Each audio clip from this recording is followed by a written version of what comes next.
Hello everyone, my name is Jen and welcome to the Book Refuge, and welcome to a video that I have been putting off filming because I actually have been meaning to film this video because I'm wanting to film videos again of my favorite things, but I put it off because it's a really hard decision to make. It's hard to choose these characters and these books for this video.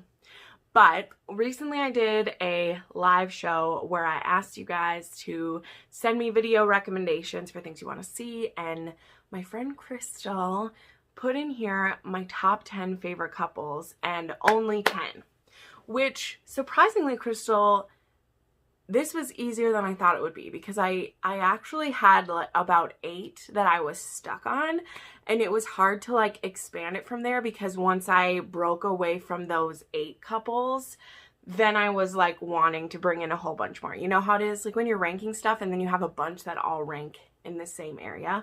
But I feel pretty good about it. This is ranging from nostalgic couples that will just always be there for me to some couples who are very newly on this list, to some couples that I just absolutely adore them. So I have a couple other fun videos coming out lately that are kind of revolving around this, and so you're gonna see a lot of crossover. I don't know which video I'm putting up first, but I also just filmed a video that is my top tier romances, so there's a pretty heavy crossover between those two. The biggest difference then, why those are able to be 2 different videos, and I explained this in that one, is that there are some times as a book that isn't perfectly written for me, but the couples just sink into my soul, and stay there.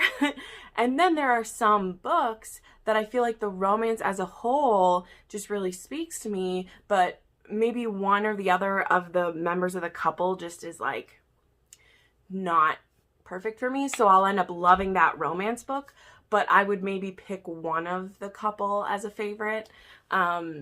But then there are sometimes books where I love both of them, and I think their relationship really represents certain aspects of romance that are just really foundational for me or really exciting. My wing game is so sharp today. Sorry. I don't often just admire my face, so excuse me for that. But let's go ahead and get started. I'm going to start with one of those foundational couples for me. And being honest, like I said, I don't have a particular ranking for these except for what my top couple is, which isn't going to surprise any of you because I literally, if you watch the other video first or you watch my channel, you'll know. But I want to start with a foundational couple, and I think a lot of people will feel this way about me. And yeah, for me, that is Darcy and Elizabeth. This is one of the beautiful gothic covers that I got from Penguin. They did this with some of their classics, so just check this out. And this is the back of it. These are freaking gorgeous, by the way. The art is by R. Toledo. There's even art inside. So there's all the sisters. And then there's anyway, it's beautiful. And I feel there's not too much I have to say about this. Again, there's not too much to say about this. I feel just holding up this book and saying that Darcy and Elizabeth are foundational to me says it all. And I'm not just picking them for lip service. I honestly enjoy this book. There was a couple years back where I actually read this book 3 times because I bought 3 copies of this book and sent it as gifts to a couple friends, and so I read the book and annotated it, and every time I read it, I get more out of it. There's a reason why this book holds up, and the reason why people who read it for the first time today can still feel a connection to these characters in a great way. I just think there's so many great things about this couple. Yeah, the miscommunication sucks, but I also love how once that balloon gets popped, once that tension gets popped, we see some beautiful things come out of these characters. And so there are so many of these other authors we're going to talk about that I bet they would say this book was foundational for them. And that's why we fall for some of them. My only, like, even detractor from this couple, and something you'll see as a pattern in the books I'm about to show you, I like to spend more time with a couple, with them being a couple, for them to be on my favorite couple list, if that makes sense. So again, you're going to see that reflected in who my favorite couples are, is because if they're only together for a small part of the book, we don't really get to see them as a couple. The reason why, number one, because again, they're foundational to me, and number two, they're on this list even though they only get together in the last chapter, is that I feel like I've spent so much time with them because I've known them for so long. And yeah, I love it. The mutual respect and admiration they come to at the end is so great. And how many books have we read are basically like retellings of this story to varying success? So I have to have them, as they are foundational in my romance life, they are foundational on this list. They will be at the bottom of this list. Maybe we should I go in order that they've read them? I don't know. We won't do that. We'll go. Next, again, I'll show one that I just love them, and I can't wait to see more of what their coupledness looks like. And that is Fae and Rhys from A Court of Mist and Fury, from the ACOTAR worlds. I love them, and I've talked about them so much recently. I will be talking about them more soon, but they mean so much to me for the fact of I love fantasy and I love romance. And this was the first book that directly said, bam, fantasy romance is going to be a thing. And I'm going to put as much time into building these characters up and giving you a beautiful relationship as I am to the fantasy world. And to me, that's what happens here. There are so many people who just like don't understand what this book means. And it's okay if it doesn't mean the same thing to them. But the ways that it does to me, especially upon reread, especially upon rereads of this, and the older that I get, the respect that this very old being, which I know we can say it's weird that he's a lot older than her and whatever, there's a fated maid aspect to it. The way that he helps her with her trauma without making her feel weak or fragile, but coming alongside her and saying, hey, I am weak and fragile too. I seem to be the most powerful being you've ever met, but I still have my nightmares, and I still need someone to hold my hand, and I still need friends who will just let me be sad. Grief is something we will all experience in our lives at one point or another. We won't all necessarily experience a trauma. I hope we don't. We all have our little varying degrees of traumas and things. But the tools that Rhys tries to give her, he tries many different ways to give her tools. He's like, hey, do you need to fight it out? Do you need to yell it out? Do you need to, scream it out, paint it out? Whatever you need, we can find a way. Just don't give up. He's like, that's the only way you can fail. The only way you can fail this is if you give up. And he's like, and you're not going to give up. We're going to keep going, and I'm going to help you. And that is what makes them a favorite couple for me. And then what she's able to provide back, because it isn't just completely one-sided. They are mates. They are fated mates. And yeah, fate takes one chunk of it. But the other chunk of it is that she grows from those things, pushes forth from those things, and becomes an equal to him. And I love it. There we go. I'm going to say that a lot because, damn it, I love it. I'm going to do another way. We are kind of going in the order that I read these. That's kind of cool. Next, this one's kind of fun. And I don't have as complex of a reason for this one, but I just wanted to share. And so this here, just in case you don't know, is Cinder by Marissa Meyer. I have special covers. The spines say the Lunar Chronicles, and then they all have art with the appropriate race of the characters and everything. This one is absolutely beautiful. This is the first in the Lunar Chronicles, which are fairy tale retellings set in a sci-fi world, but they still are very magical too. Cinder is a cyborg. She has a metal hand and foot, and she falls for Prince Kai, who is of the, wow, it's been so long since I've read it, but I think it's the, it's like the Asian Union, or, wow, I need to do a reread, guys. That's what that means. I need to do a reread, but I just love their relationship. I love how it grows. So Cinder's our first couple. She really is like our main character, even though each book we add more characters and more POVs. And this is like a Cinderella retelling. This is a world where there is a queen on Mars who is like the Snow White queen. She's an evil queen, and she is trying to also take over Earth as well. And she's trying to force herself into an arranged marriage with Prince Kai.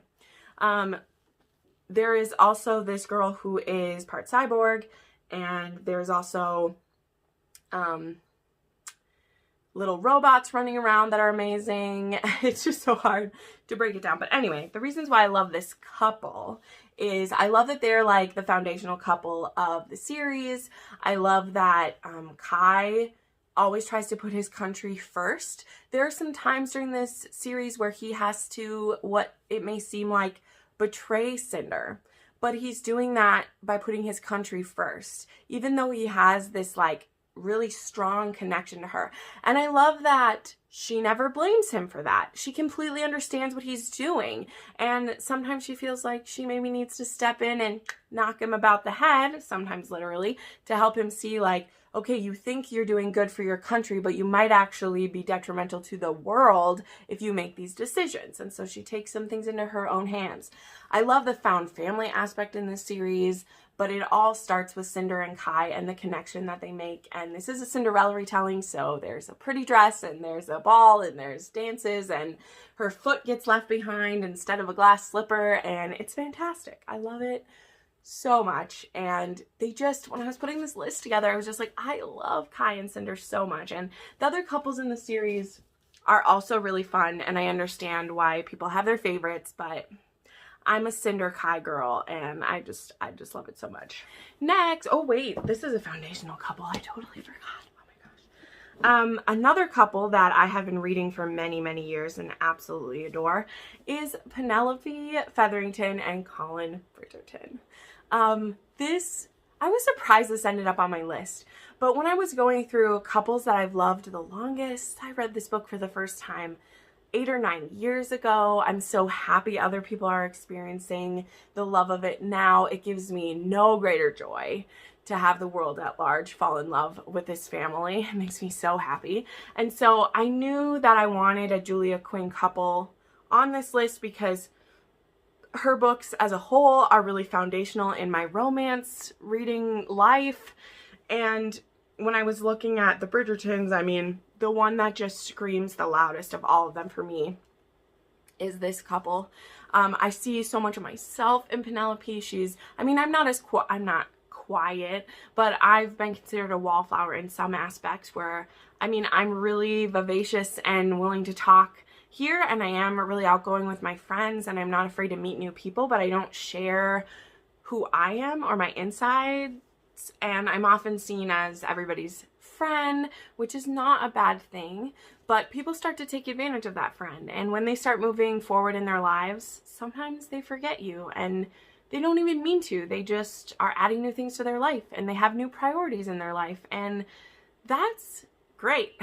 Like, I never want to take away from my friends who are having those feelings and having those changes happen, and they're beautiful and special, and it's magical.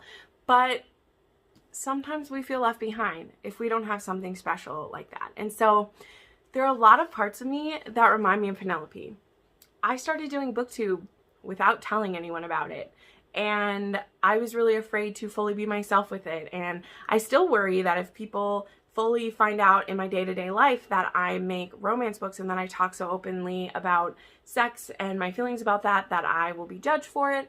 And so there's a lot of parts of me and Penelope that I connect with. And then Colin, I just love Colin. I love that he also is putting up a front to some degree. He has bigger dreams and aspirations than he's let anyone see. They just think he's the good luck Bridgerton. He's the funny, do-gooder. But he has hidden depths to him, and he has anger that he's been hiding and resentments that he's been treated that way. And yes, he's very privileged and he needs to check his privilege sometime. Like, I don't say that lightly because I'm not someone who's going around like, check your privilege, but Colin Bridgerton needs to check his privilege, and it gets brought to the forefront to him when he starts to notice Penelope in a new way, as well as realizing that he hasn't treated her the best, and that her family doesn't treat her the best, and that, damn it, she looks really pretty tonight, and I want to dance with her. And there's something about this that is a little bit of a Cinderella story, but yet it's not, because it's a slow burn. He's known her whole life. She's not a surprise, but it's also that, like, dream of, what if you got to be with this person? And I actually have friends in real life that married a best friend's brother. Like, my friend had a brother, and then our other friend ended up marrying him, and it was a slow thing of them noticing each other, and they each dated different people at different times, even though they both were interested in each other, and then it finally was the right time. And I just love that. So there's something so simple and real about this story as it happens, and I just really love this couple. It's my favorite book to reread. I just adore them so much, and I love that they're not perfect. I love that Colin, like I said, I love that he gets angry and that he also, like, comes to her rescue, but then she's like, that was sweet, but I didn't really need you to say that.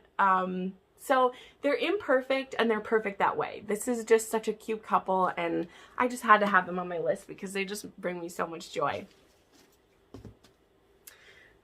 Yeah, and then I just quickly wanted to mention Ross and Demelza from the Poldark series.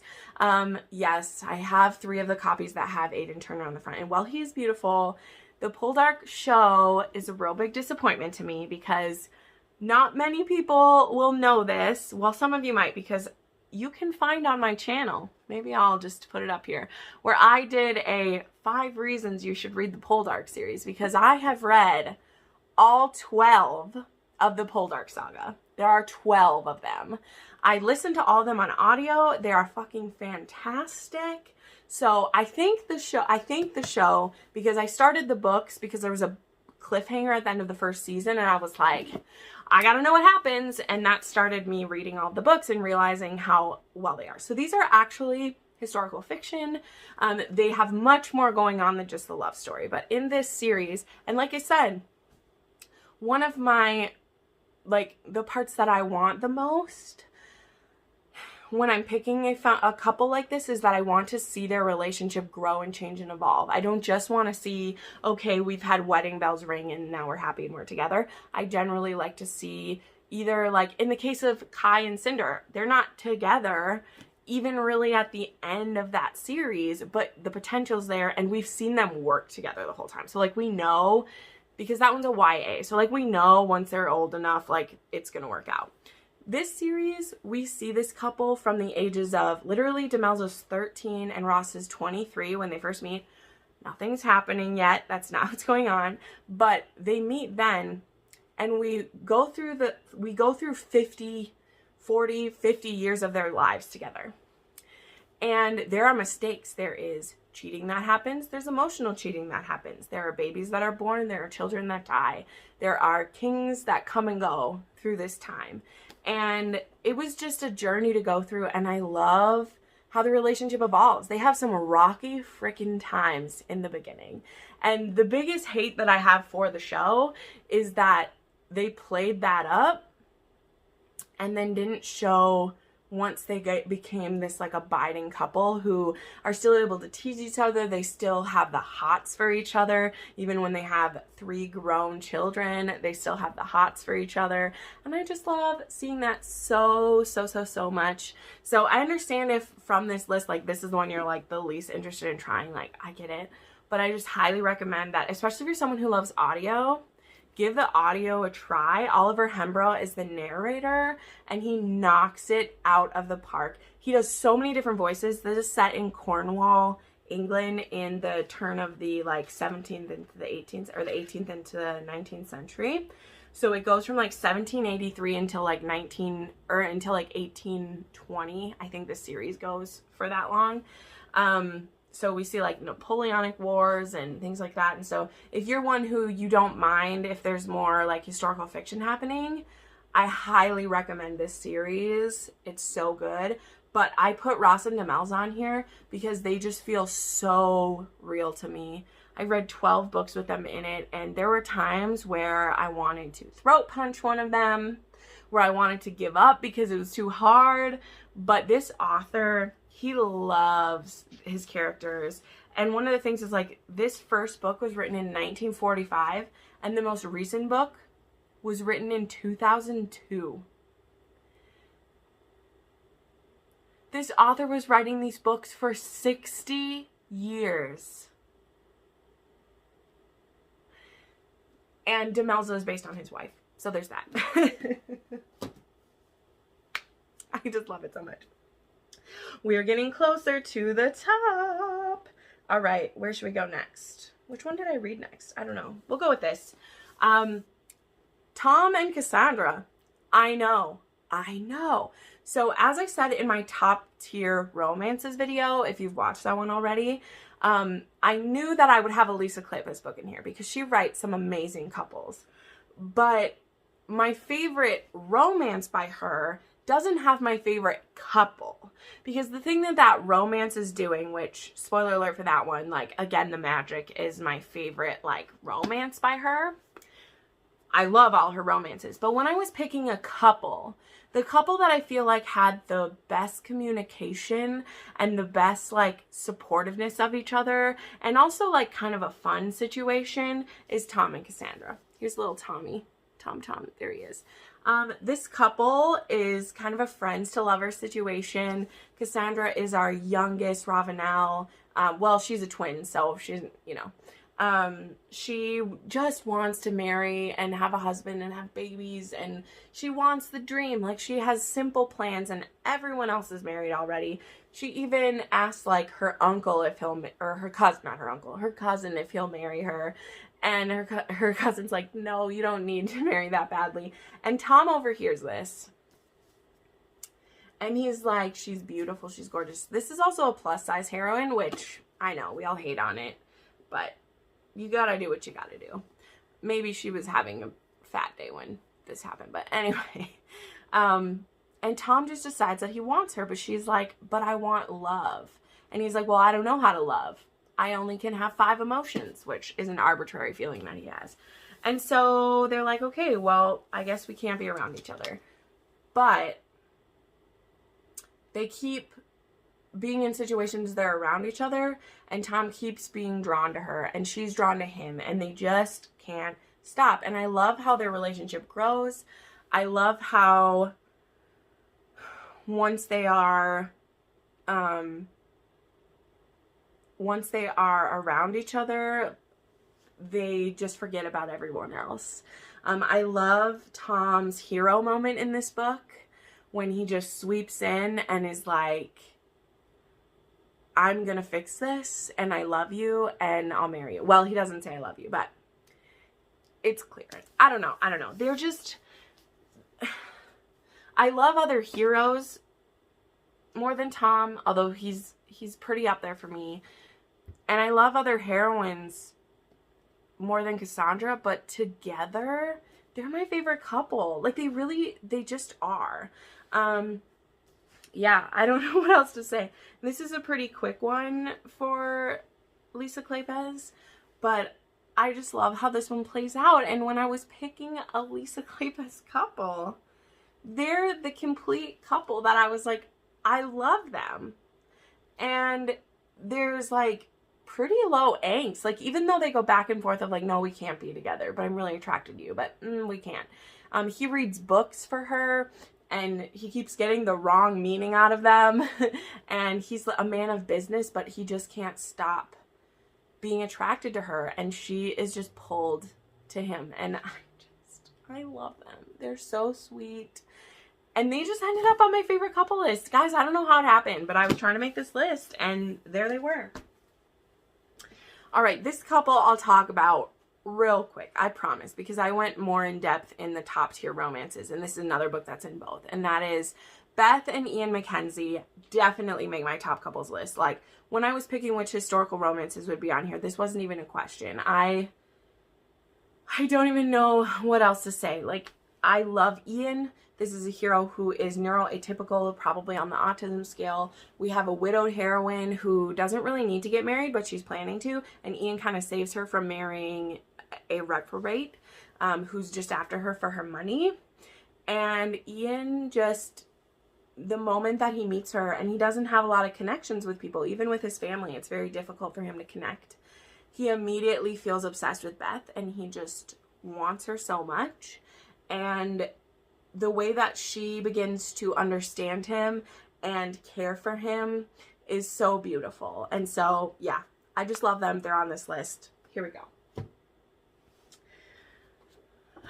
This one I was also surprised with, but also not, because I'm obsessed. That would be Nino and Chiara Falcone, whatever we're going with. This is the second book in the Cora Chronicles. This is one of my favorite mafia books of all time. This starts as an arranged marriage. This young woman is being sold to kind of appease a war that's been happening, to form an alliance between the New York Familia and the Las Vegas Camorra. Nino is the second in command to his brother, Ramo. This character also believes that he doesn't have feelings. Did you notice? I've had 3 of those in a row, because Tom feels like he doesn't have his feelings. Ian feels like his feelings are messed up, and then we have Nino. Basically, I like when a hero thinks that he's heartless and soulless and then crumbles into little pieces for his heroine. Are we surprised? No, we're not. Anyway, this is a big, like, scary thing for Chiara, because she was actually raped by one of her uncles when she was 13. He raped her quite a few times. One time is too many, but quite a few times. And so she's not a virgin. And so there's this tradition in the Familia. It's not a tradition with the Camorra, because they don't genuinely like care if women are virgins or not. But that's what they're being promised they're going to get. And so if they get less than that, this is what the Familia think. Again, not what the Camorra think. They believe that if they give them less than that they will be offended. And this will be like a thing. And so Chiara is fully expecting Nino to discover she's not a virgin and to, like, kill her or something. This woman is traumatized. And Nino, when he discovers what happened to her, he gives her vengeance. He and his brother murder this uncle who abused her. And it is one of the most romantic gestures that I've ever read. But that's not even the start of it. First, very interesting start. Like, we have a hero promising that he will make no sexual advances at all. In fact, she is happy for him to see prostitutes or other people instead. He's like, I will never have this happen in your face or anything like that, but I will do that if that's what you want. And so it's very odd, because we start, and it is this, like, kind of romantic thing that, because of the twisted world that she comes from, a man offering to sleep with other people other than her is like a romantic thing. Of course, that doesn't happen for very long, because Chiara decides that this man who has been, for not having any feelings, has been so compassionate and kind to her, and he's also really sexy and hers. Like, he's hers. And in every action that he does, he proves that he is a gentle and kind and caring man. And she's like, you know, if I was ever going to try something, I would want to try with you, because I know you will be good to me.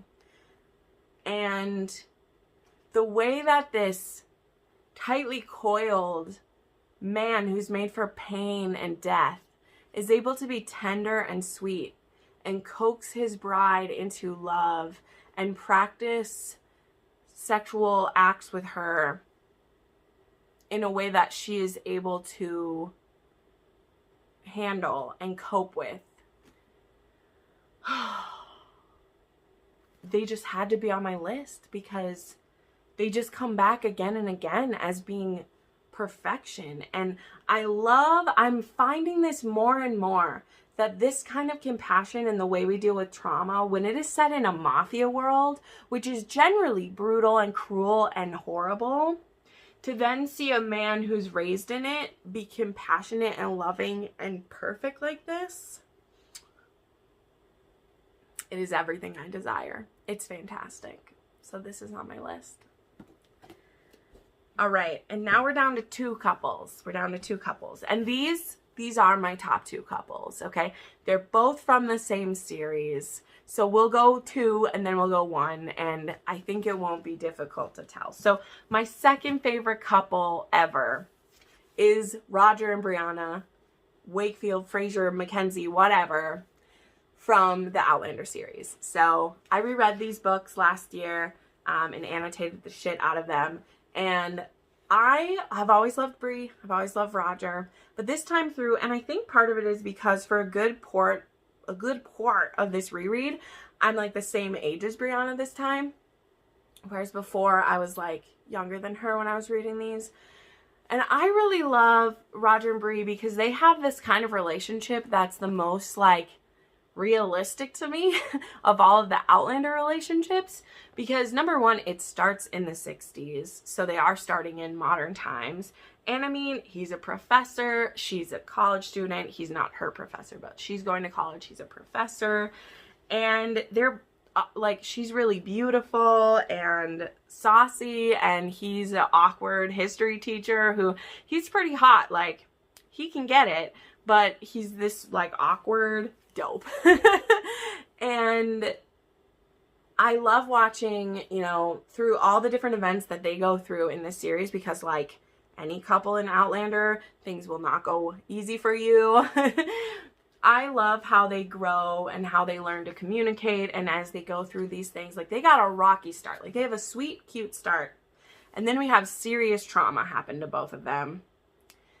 And then we see them as parents, and we see them as like leaders in different aspects, and like, oh my gosh, I can't wait for the next book, because the place that the 8th book ended, like, But I love Roger and Bri, and it's funny right now because I have a friend, hey friend, you know who you are, who's watching the show first before she reads the books. And she was just saying how she's like, oh my gosh, I wish Bri was with somebody else other than him. And I'm like, it's the biggest disservice that the show does, in my opinion. And if you don't know, one of the things that first got me a lot of attention on YouTube was that I did breakdown and reactions to every book and every season of Outlander, including for season 5. I did episode by episode breakdowns. So I've had hours, literal hours of footage of me talking about how I think that Stars has fucked over Roger. And I'm telling you, because there's some people who read the books and still don't love Roger, but it's a much smaller wedge of people who've read the books that don't like Roger, because his character, there are parts of him that are very frustrating, but he's so human. And I feel like that's one of the things that this author is able to do by having so many of these like large tomes, is that I can like hear about a scenario with the character and like know what they're going to do, because she's written me such lively characters that I can feel in my heart what they would do. And so the show, even though they can cut stuff out of it, they'll like, so they're missing the heart that I feel when I read the book sometimes. Anyway, that was a side rant, but my point being, Roger and Bri 100% deserve to be on this list because of just how real and beautiful their relationship is. And there's parts of it where like they have such great communication, and they're just so beautiful, and they just had to be on here. And they're really only usurped. They're really only usurped by the parents themselves. Jamie and Claire. Again, I don't know what more I can say about this couple. I talk about them all the time. That was one of the things I was laughing when someone, you know, they wanted me to make my favorite couple list, as I was like, well, I mean, my favorite couples are pretty obvious to me. I love Jamie and Claire so much. A lot of the things I said about Roger and Bri like are the same to this. Like, I just know in my gut how they're going to react to certain things. The way that they're different is this love story really is so much more to me. It literally has magical elements. It is star-crossed. It is fated in the way that like Roger and Bri feel like a more relatable couple to me, because they meet in like, I mean, the ways they meet is still pretty fantastical. And I mean, yeah, they have time traveling stuff going on too. But Jamie and Claire are just this like almost otherworldly couple, and they still fight, they still have things they don't agree on, but by the time we get through this story, they just know each other so well, and you know that when one of them goes, the other is gonna go right behind. Like, they will.